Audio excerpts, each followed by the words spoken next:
మా ఆడబిడ్డలు 1,000 మంది కోటీశ్వరులు కావాలి. ఇవాళ ఆడబిడ్డలకు అండగా నిలబడే ప్రభుత్వం ఇది. ఆడబిడ్డల ఆశీర్వాదంతో ఏర్పడ్డ ప్రభుత్వం ఇది.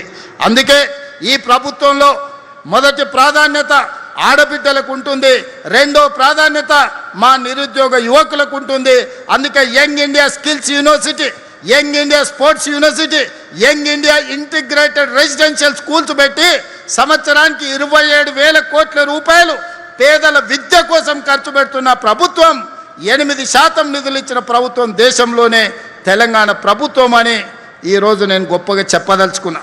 అందుకే ఈనాడు కిషన్ రెడ్డి గారికి, చంద్రశేఖరరావు గారికి నా విజ్ఞప్తి ఒక్కటే, చేతనైతే సహకరించండి, మీ అనుభవంతో సూచన చేయండి.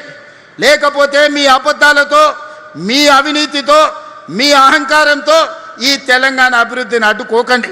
మీ చీకటి ఒప్పందాలు, మీ గూడు పుటానీలు తెలంగాణ యువత గమనిస్తూనే ఉన్నారు.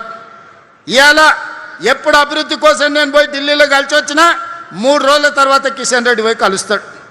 నేను ప్రధానమంత్రిని కలిస్తే వెనకంగానే ప్రధానమంత్రిని కలుస్తాడు. నేను అర్బన్ డెవలప్మెంట్ మినిస్టర్ని కలిస్తే 3 రోజుల తర్వాత కలుస్తాడు. నేను రైల్వే మినిస్టర్ని కలిస్తే 3 రోజుల తర్వాత పోయి కలుస్తాడు. నేను కలుద్దాం రమ్మంటే రాడు. నేను కూర్చొని వాళ్ళని ఒప్పించి మెప్పించి ఒక దారిలోకి పట్టుకొస్తే మన మంచి కాసిన పాలలో ఉప్పేసినట్టు పోయి చెప్తాడు, నువ్వు ఇస్తావు అంటే ఆయనకు పేరు వస్తుంది, మళ్ళీ వాళ్ళ ప్రభుత్వం వస్తుంది, నువ్వు చెయ్యకని పోయి కాళ్ళలో కట్టబెడుతుంటాడు ఈ కిషన్ రెడ్డి. ఇట్లాంటి బుద్ధులు మానుకోండి కిషన్ రెడ్డి గారు. ఈ తెలంగాణ ప్రజలు గమనిస్తున్నారు. తెలంగాణ అభివృద్ధికి అడ్డం పడ్డావంటే, తెలంగాణ అభివృద్ధికి అడ్డం పడ్డానికి పుట్టగతులు లేకుండా తెలంగాణ రాష్ట్రంలో ప్రజలు తీర్పిస్తారు. మళ్ళీసారి మీరు ఒక్కరు కూడా బతికి బట్టగట్టి ఢిల్లీకి ఊరు.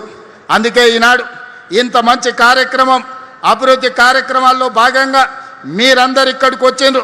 మీ ఇప్పటి వరకు గాంధీ గారు చాలా ఇంకా చిట్టా చదివేండు. నేను ఒక మాట ఇస్తున్న వారికి, ఒక్కొక్కటిగా కాకుండా 6 నెలల్లో ఈ పనులన్నీ ఒక కొలిక్కి తీసుకురండి, మళ్ళా 6 నెలలకి ఇక్కడికి వస్తా, నువ్వు అడిగిన అన్నీ ఇచ్చే బాధ్యత నాది.